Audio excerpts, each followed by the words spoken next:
Hello, guys. It's me, Marcus, here in the Adventures Hut. And returning here with us, we have Madison Thames, author, YouTube reactor. And we are here to talk with a little spoilers about her series, Gone Outlaw, Sunset Legends, Volume 1, and a little about Cimarron Dove, Sunset Legends, Volume 2. So, Madison, thank you for returning, and please say hi to the audience and tell us about yourself. Hello, Marcus. Thank you so much for having me back on. Yeah, I'm Madison Thames. I'm a Western artist and author. And yeah, I do Western paintings, drawings, and I also am the author of the Sunset Legends series. And Gone Outlaws, my first book, came out in 2023, and Cimarron Dove is the sequel that came out in 2024. And I'm working on book three now. So, Yeah. yeah. So, guys, the Book of Medicine, they are all in the Amazon in and Kindle, audiobook and hardcover, right? Yes. And they're also available directly on my website too, MadisonTames.com. Now I just got them up there as well. So if people want to order autographed copies, I can do that directly now. Oh yeah, and don't forget to look for the Medicine art because they are beautiful. Thank you. And see her YouTube channel because now we're going to talk about this a little later, but now she is reviewing one of my favorite shows, Firefly. Yes, I'm loving it. Okay. Okay, guys, I did my review about Gone Outlaw, and what I can tell you is this: I grew up with westerns with my grandfather. For him, we only watch John Wayne or Sergio Leone movies, right? And Madison got a Western core movie. Sorry, book. I want a movie. I really, really want a movie, Madison. Hey, And me too. we got. Uh, uh, oh my God, how I can express myself without spoilers? It's hard. The struggle is Yeah, real. we got lost tragedy, but we also have people, real people, who thrive by love, by struggle, by faith. And in this book, all we can go, we get this wonderful journey. We we can get to love and hate some characters, and we see how Madison love freedom, horses, and the very different types of people, how people react in their hearts, uh, what the things happen to sorry, oh my God, with all things who can affect them. Well, no spoilers, Madison, no spoilers. Right. It's hard. It's hard to talk It's about it without getting into the meat of it. Yeah. Well, we have Dinah, who in the beginning of the book suffers a loss, and she lives with her family in her farm, in their farm, and a mysterious man come in the night, and her world go upside down. Right, Madison? Yeah. Yeah, Dinah was she was kind of the character that I wrote for everybody who's ever been lonely because she's a very isolated character starting out and she's dealing with a lot of grief and a lot of trauma and so I have her wrestling with that over the whole course of the story because grief is a very prominent theme in not only the first book but throughout the whole series. It's going to be a very prominent theme because it's something that everybody deals with to some degree, right? Yes. Throughout their lives, and we all have to learn how to deal with it, how to move on, how do we grow and not just stay stuck where we are. So that was what her arc was all about. She's a I can say a complete character. She have no the character have flaws because she's not act perfectly, right? She's not a perfect pink princess, but she's perfect in the way you present her.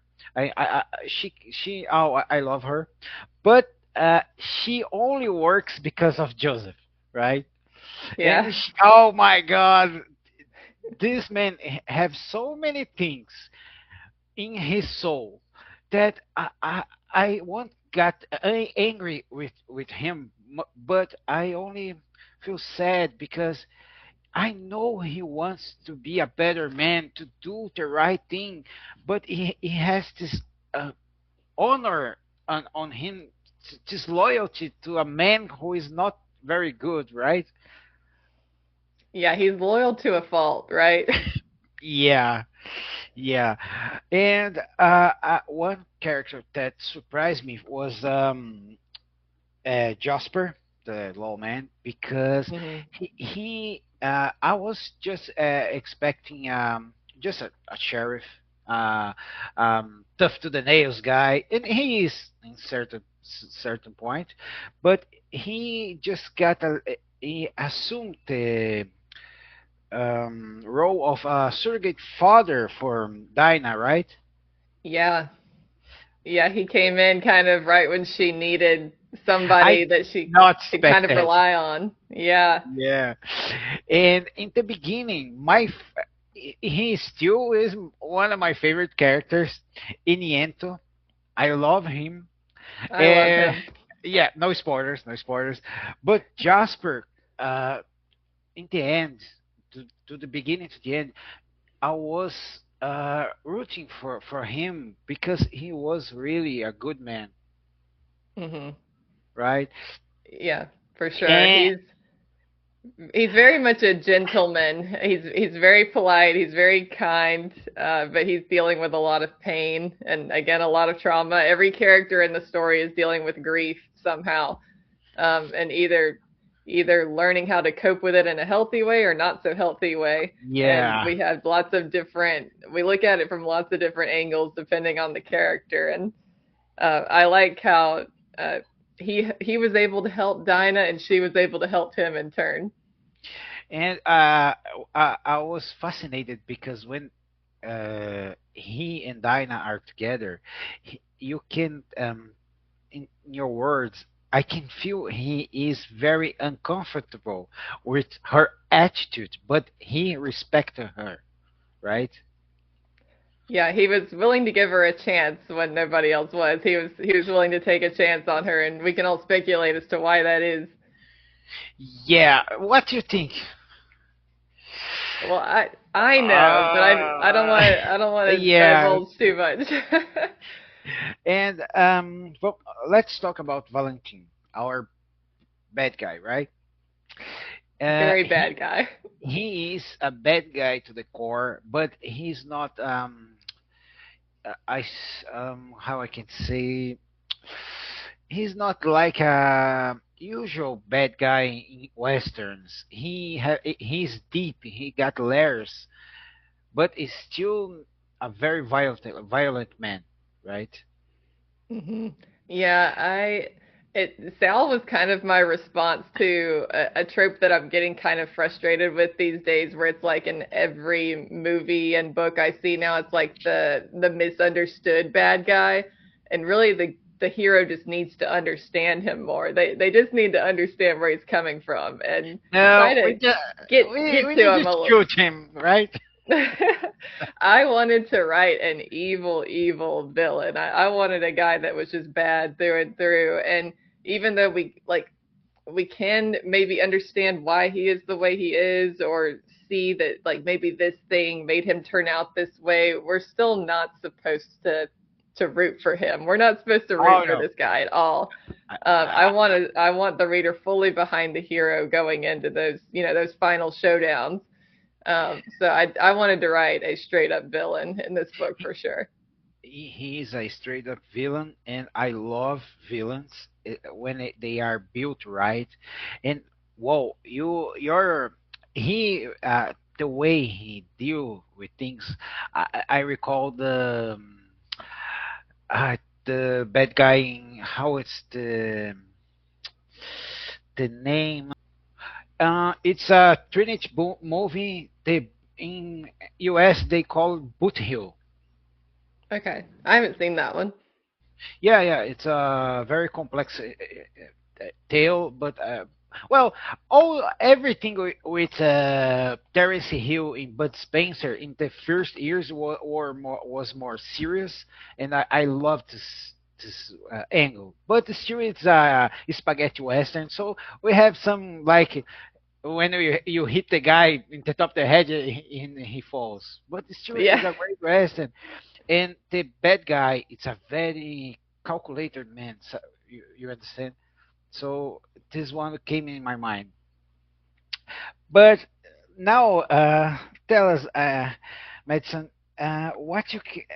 your inspirations are incredible. So when they ride for the valleys, when they took over, when your showdown was amazing because it was not like cinematographic like absolute cinema, but was incredible. Is more like a Quentin Tarantino showdown, right? Yeah, I wanted it to feel very personal, just these two characters finally everything's coming to a head, and obviously they're not a even match, so it was very interesting kind of working out the logistics of how that final fight was going to happen, because obviously Sal is, he's a gunslinger, he's very experienced, and he's a man, he's big and powerful, and she's a woman and she's not experienced at all. So I don't want to get too much into spoilers, but it was very interesting figuring out the logistics of how that final showdown was going to go. And how long to write all this incredible part? You have to revisit many times, or not? Just go with the flow. I rewrote this.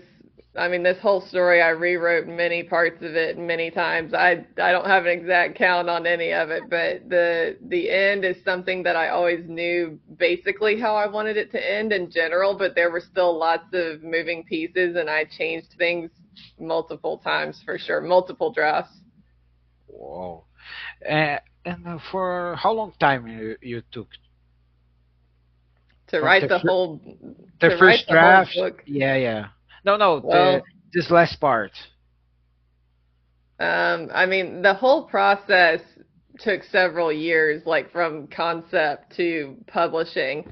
I'm not quite sure on how long it took each draft, but the whole process took me several years. And luckily, I've gotten a little bit faster since then, but I'm still pretty meticulous.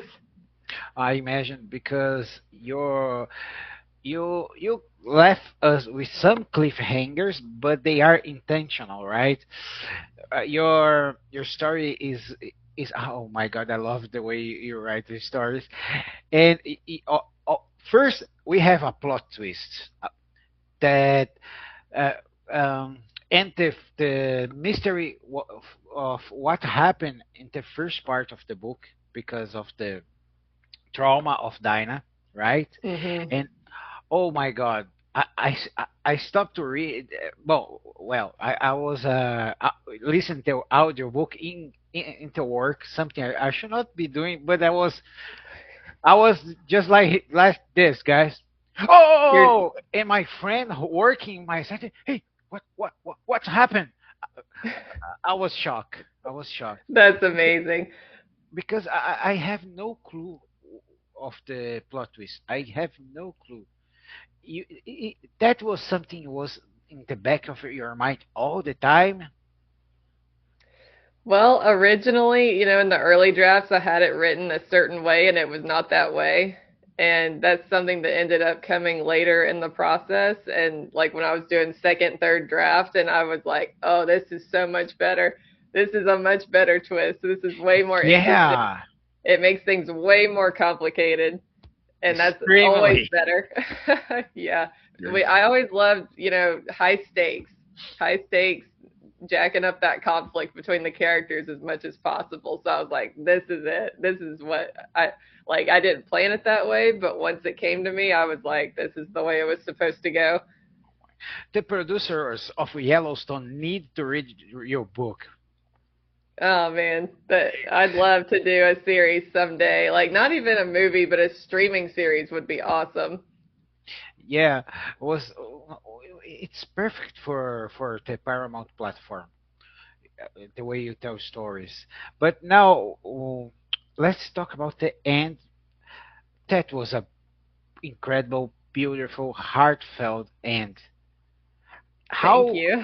your public react to the plot twist and this beautiful end? Man, it's the response has been pretty amazing. I mean, people are they love the love story in Gone Outlaw, and they love the happy ending. I don't want to get too much again into detail, but they love the happy ending because you don't get as many of those nowadays in a lot of modern media. So I really wanted to give people that. Um, yes. Yeah, and one thing I like in your story is the characters are not perfect. They got chances to do right and wrong, and it's the struggle and the decisions they take that mold the, their future and their hearts. People have to work hard for happiness. That's why when your end close, I was very happy because I understand the struggle of every character. Yeah, I want my characters to get rewarded for making the right choices and for growing as people. That doesn't always happen. No. Sometimes tragedy strikes. But yeah, you want to see people learn to grow and overcome their flaws, overcome their past, their traumas, and become better people. That was what I wanted to do with this story, was show two people coming from very different situations, two very different backgrounds, and different things they're struggling with and dealing with, and learn how to overcome that, because we as the reader get inspired by that when we read these stories and we see these characters overcome obstacles. We get inspired to do that in our own lives. So that's the kinds of stories that I like to tell. And people must read your stories because I love it, and I have to start the second one, right? Yes, yeah. Yes, but it's something that I send you a audio message because, guys, in every book you got a character that you love. It is the one you hate, and I hate Dana Mother. I hate her. I'm sorry, man. So I hate that woman so much. It's a complicated relationship for sure.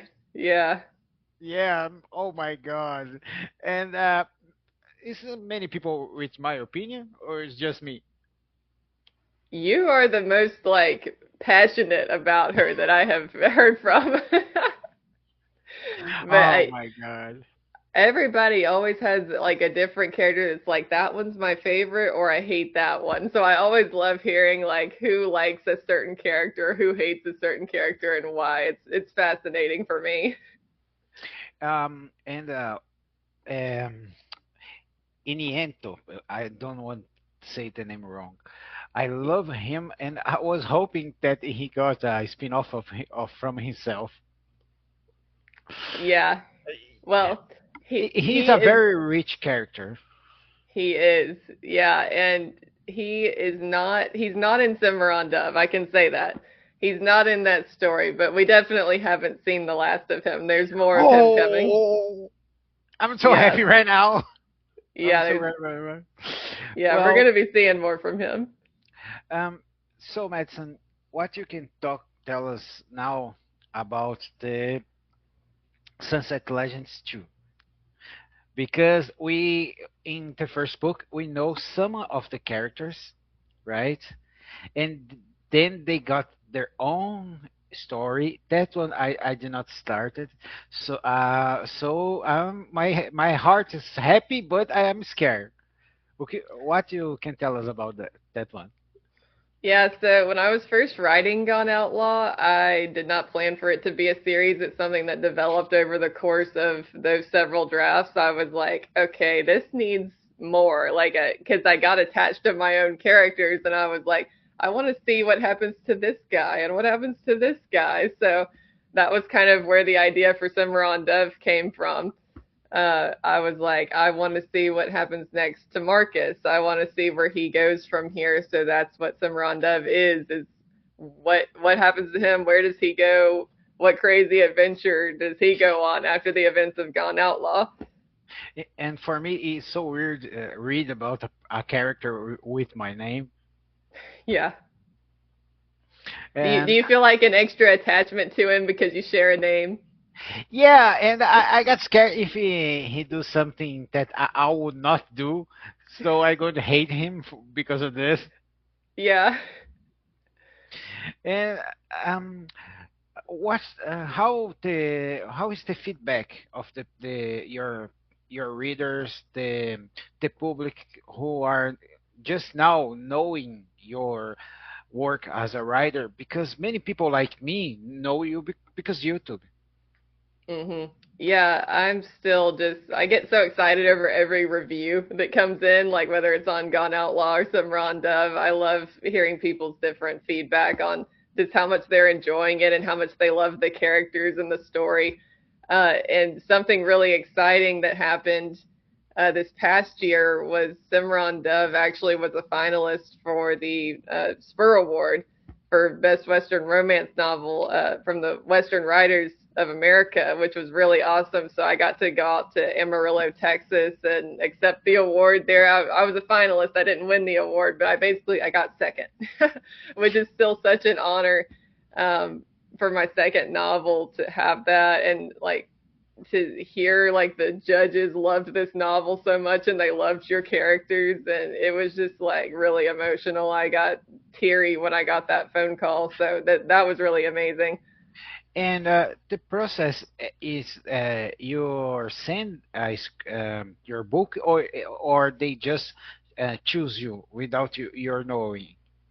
So the process is you submit your book to them. So basically, like I've mailed three different copies or four different copies to the judges, and then they read all the submissions, and then they pick like who's gonna win, who are the two like finalists, because there's usually two finalists, one or two, for each category. And yeah, I don't know how many submissions they get, but it was such an honor to get chosen out of however many it was. Western Writers of America has been around for a very long Long time, and time. when you read the list of authors who have won Spur Awards, and then you're like there alongside those people, like, okay, you know who won a Spur Award this past year? Viggo Mortensen, the actor. You know, Viggo Yeah, Mortensen. I was like, he's a great writer, and I was I whoa. was like, I'm in an article with Viggo Mortensen. It was amazing. Yeah, what's the name of the movie that he did with the horse running the Middle East? Hidalgo. Hidalgo. He bought the Yeah, horse, right? he After the did. Yeah. movie. He has Uh, a habit of doing that, and I can't blame him. I think I would get attached to if I was filming an entire movie with a horse and going through all that whole experience together. I don't blame him. yeah, and he is in westerns a long time. He was in Young Guns. Yeah, yeah, I forgot about that. Yeah, people forgot how old he is. Yeah, he's been around a while, and he's such Yeah, a legend. he's a very humble man. He is. Yeah, that's what makes him so endearing. He has no airs about him. He's just always the same guy. He's a straight shooter. Oh, and how was the experience for you to go into the event and know other writers and they knowing you? It was really cool. There was a banquet there, and we all show up, and Well, free we food is always good. yes, and yeah, you go up. They call your name. You go up, and you get your award, and you give your little acceptance speech, and yeah, it was just cool getting to meet people too, and like talk with fellow authors and people who are also passionate about the Western way of life. It was just great to get to be around them. Oh, and did you buy some books from your colleagues for your library? Oh man, I didn't, but there was one in particular that I'm still meaning to pick up because he was from the Butler family who's very involved with rodeo, and he was there, and he actually wrote a book about the whole history of the Butler family and their stock contracting, and oh, I was like, I got to pick up one of those because that's obviously right up my alley. I do a lot of rodeo art, watch a lot of rodeos, Yeah. so that's the one that I came away that I was like I got to get a copy of that. So,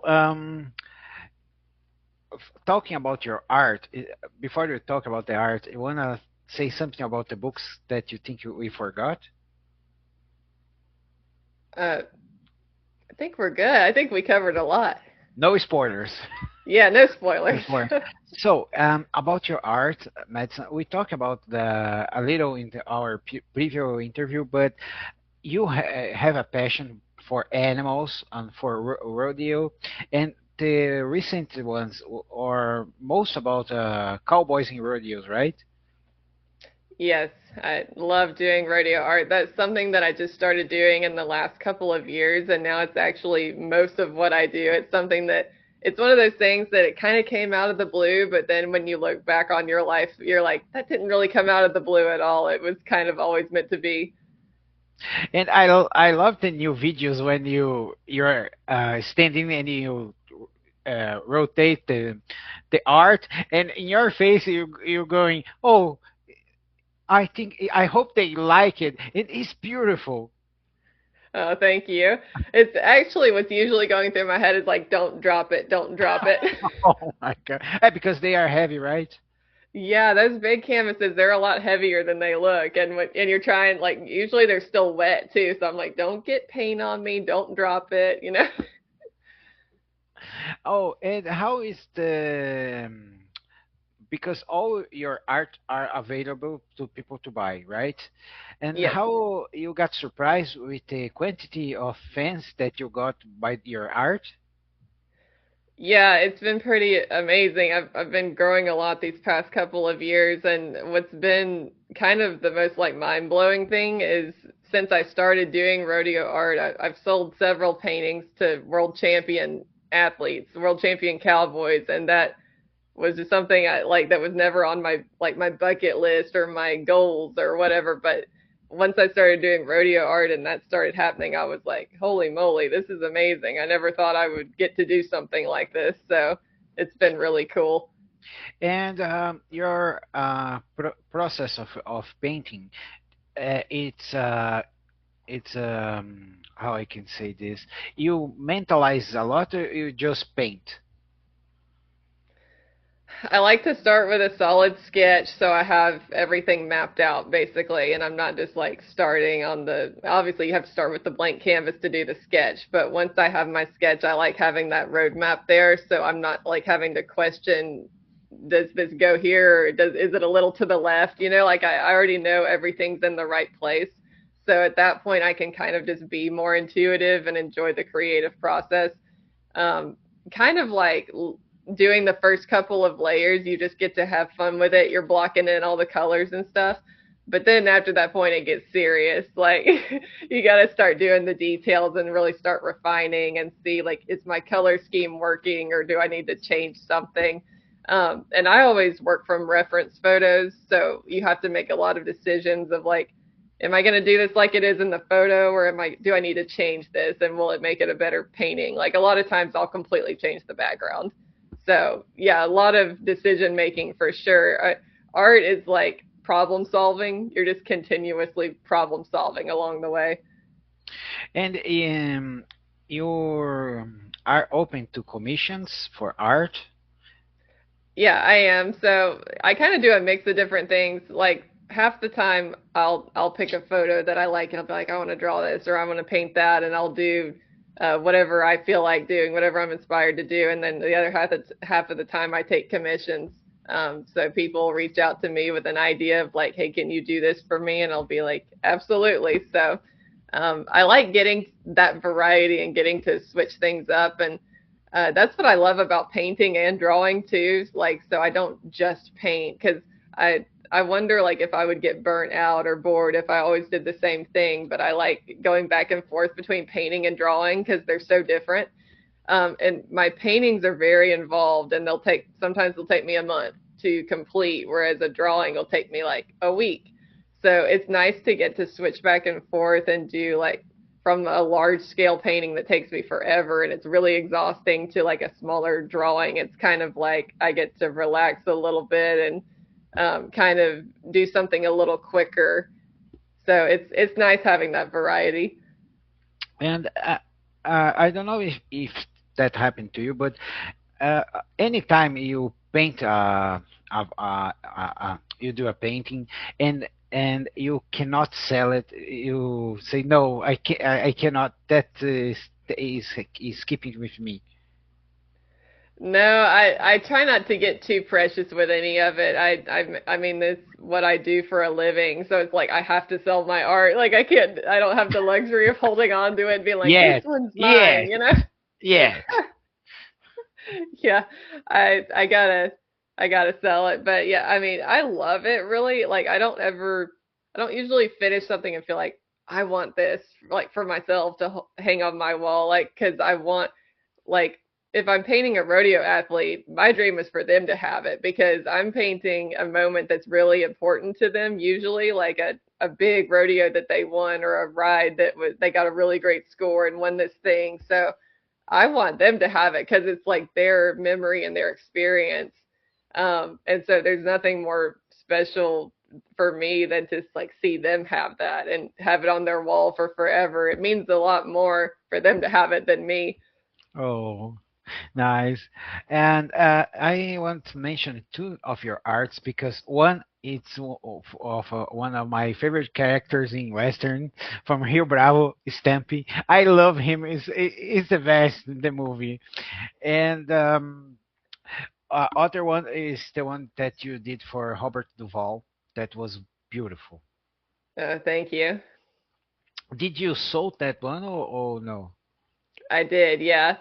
I still have prints of it, but I sold the original a while back. Yeah. And I you painted after his death, or you were already working on the I art before actually that? I had already done that one before he passed away. Yeah. Oh, I did it. I think that after I watched Lonesome Dove for the first time, I was like, oh man, I love that character and I love Robert Duvall and I just wanted to draw him. I'm still planning to do a kind of a companion portrait of Woodrow Call, Tommy Lee Jones, to kind of go with it. oh, Yeah. I want to see that one. And I like when you post the videos of parts of the process. I know that ones Yeah. are hard to do it right in the edition. Yeah, it's really important to me to film that because in the world of AI, I want people to know, like, hey, I'm really drawing this, I'm really painting this. It's a real physical, tangible thing. It's not even like digital art, which I do digital art sometimes, but I want people to know, like, hey, on the drawings and paintings, these are real. Because to me, that just makes them so much more valuable these days. Like when you see handmade art. Um, I agree. I agree. so yeah, that's important. So guys, please look into Madison Instagram, her official page, because all her art are available there, right, Madison? Yes, yeah. I'm at Madison K Thames on Instagram, and I'm on Facebook and YouTube, as we mentioned. But yeah, all the links to my art and my website, like they're in my Instagram bio, Facebook bio, all that kind of stuff. All the links are there. And now we're going to talk about some things because we see Madison reacting of videos and painting and talking about her books, but she also is a sci-fi girl because she knew. It's a beautiful photo because with you with Ashley, the voice of Ahsoka Tano in the Star Wars, Clone Wars, and Rebels, right? Oh yeah, that was amazing. Yeah, And it was a dream come true meeting her because I Ahsoka's like one of my favorite characters, favorite Star Wars characters, and so that was I can't even remember what year was that? Was that 20, 2023? Getting to meet her was amazing. She was they're always like, don't meet your heroes, they'll disappoint you, but she's like a ray of sunshine. Yeah, and I like him. I like Ahsoka, but I like her more in the animation. I don't know For sure, why. yeah. I don't know why. And we have I want to mention it also your beautiful art of Bo-Katan, Chris. Our great Kate Sackhoff, because she's Yeah. one of my favorite characters in the live action. Because I'm a fan of her since the Better Star. Yeah, Bo-Katan's pretty cool, super cool character, and that's one of the like animation to live action adaptations that worked for me because it was the same actress. Yeah, I struggle when I get really attached to the animated characters and whoever's playing them, and then they switch to a different actor when it goes to live action, and I'm like, it's not them. It just doesn't feel like them. I struggle with that.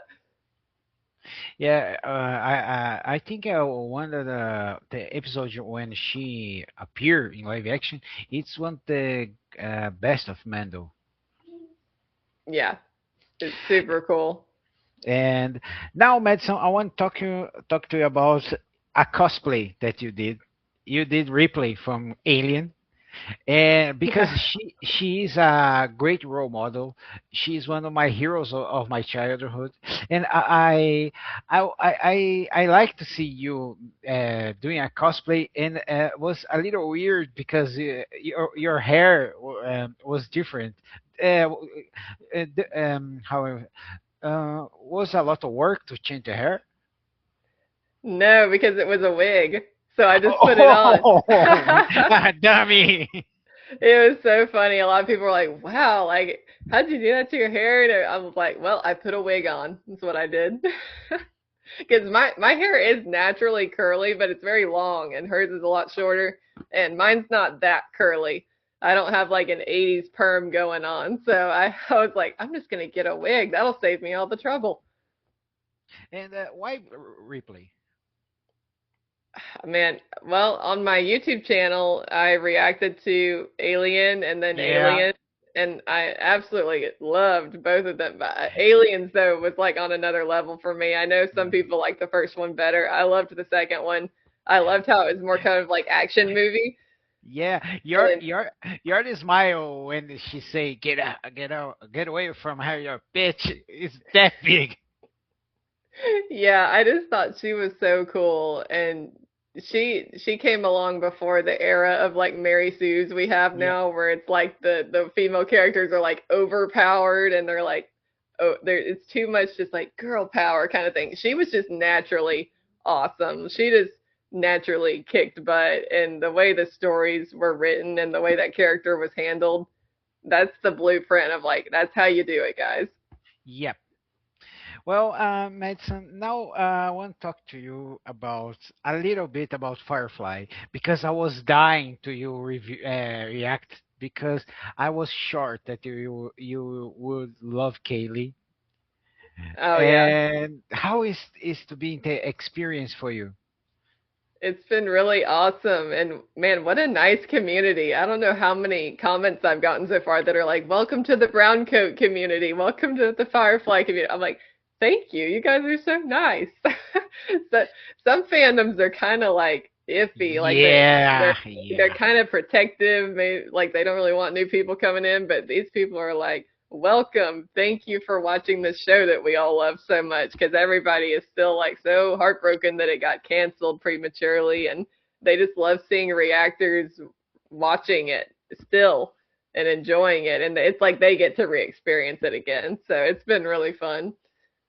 Yeah, guys. At this moment, we recorded this interview, Madison just reviewed the episode when Maul trying to protect the Inara honor, and Yeah. was very funny because when you understand that precious cargo it was just cows. Yeah. I love like even though it's sci-fi, I love that it's such a Western series at the same time, and they'll just like throw in little elements of that, like the cows. Like we had horses in one of the episodes. I love just how they kind of mix the two genres together. It's been a lot of fun. Yeah, and after you finish the show, you have to watch the movie Serenity because it's for all the fans. We agreed that it was a Cinderella story because they have Josh Whedon basically because of the fans they got the opportunity to did the movie. You finally will understand River and the rivers. Um, and now they just announced it, the Firefly will return with the animated series. Yeah, I saw that, and that was what really prompted me to finally react to it because my editor, Daniel, he loves Firefly, and he's been trying to get me to watch it for a long time, and I was like, I just wasn't really doing TV shows on the channel. I Yeah, kind of took a hiatus from that because I was doing several for a while, and then I just was like, I'm going to focus on movies for a while. But when that happened, I was like, okay, I feel like now's the time to finally watch it. People are really talking about it again. And he was just like, I'm telling you, Madison, it's right up your alley with the whole Western sci-fi thing. You're gonna love it. And I was like, all right, it's time. Let's do it. And I'm so glad I did because it definitely is. It's like this show is just for me. It's like exactly the kind of thing I love. yeah, and this last episode, I was waiting in the part in the end when Kaylee hang up the dress to see your reaction because Oh she's gosh, so cute. I love her. She's adorable. I mean, how can you Yeah, love her? Anytime someone's mean to her, I go into full rage mode. I'm like, I will fight you. Okay? Like protect her at all costs. I hope you meet some members of the cast in some com, That would be really cool. Yeah. and maybe you should do a Kaylee cosplay. Yeah, that would be fun. I feel like hers wouldn't be too difficult. Like if you do just the mechanic outfit, I feel like that wouldn't be too hard to put together. Yeah, and I was you say that you got a hiatus of reviewing TV shows, and I was dying to see you reacting to Yellowstone. Oh yeah. I've actually never seen an episode of Yellowstone, so it's Oh my God, something it's Kevin Costner on his best. he's he's so great. I mean, and I love that he's focused and dedicated so much of his career to westerns. I love his passion for the western lifestyle and the land and the history of it all. I mean, he just loves it and you can tell. So yeah, he's Yeah, definitely a favorite of mine. and I think he's having the time of his life when he's in Silverado. Yeah. I love that character, and Silverado deserve more love from the Western That's community, a right? really good one. Yeah, I still remember reacting to that one. That one had a great cast. They were just a lot of fun. Those characters. And yeah, and when oh my God, how's the name? Jeff Goldblum show up. It's Jeff Goldblum. What's he doing here? Yeah, and people forgot that he was a very serious. He is a serious actor, but these days people love him more for his personality. But he did one of his first roles was one of the thugs in the Death Wish movie, first one, and that was rough, man. Wow. Yeah. Yeah, I'm definitely much more familiar with him in more comedic roles. I've like with the generation I came from, we grew up with him in Jurassic Park and all that kind of stuff and God, he just nails comedic timing and delivery so well. Yes, and I'm dying to see your reaction to Old Henry. I do not know if you already record that one. I haven't, not yet. Yeah, you need this one is in my heart because I know that was give you a plot twist like you giving a plot twist in your book. I always love a good plot twist. Yes. Well, Madison, I think that is it. I always like to talk to you. So, something you think we forgot to say? I think we're good. I think we covered a lot today. Yes, and oh yes, conventions or events that you will be present to sell your art or to meet fans. I've got a couple of really cool events coming up that I can't talk about yet. I've got a couple Oh, of really cool trips out west coming up, one in May and one in September. And I can't tell. The one in September is the one where it's like a public event. And yeah, please come out and meet me, people. I will be there. I'll be signing things. Um, but I can't say where yet. I have to get the okay first. oh, But right. that announcement should be coming very, very soon. So keep a watch on my social media because I can't wait to talk about that. It'll be in September. Okay, guys. Well, that's it, Madison.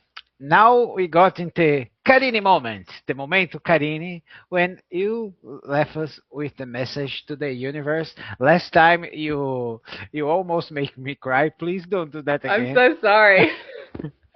No, no, your words came from the heart, and I felt it.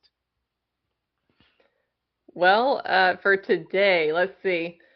I am very much a chronic perfectionist, and I like the illusion of control.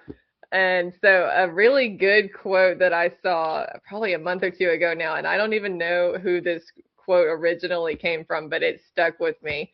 It is the process is up to me, but the outcome is up to God. So it's like Oh, all I can do is all I can do. It's do the best you can and then don't worry about it. What's meant for you is not going to pass you by. If an opportunity is meant for you, just work as hard as you can towards that goal and towards that dream. And then if it's meant to be, it'll be. And if not, then there's something else that's meant for you. So, yeah, that quote really stuck with me recently.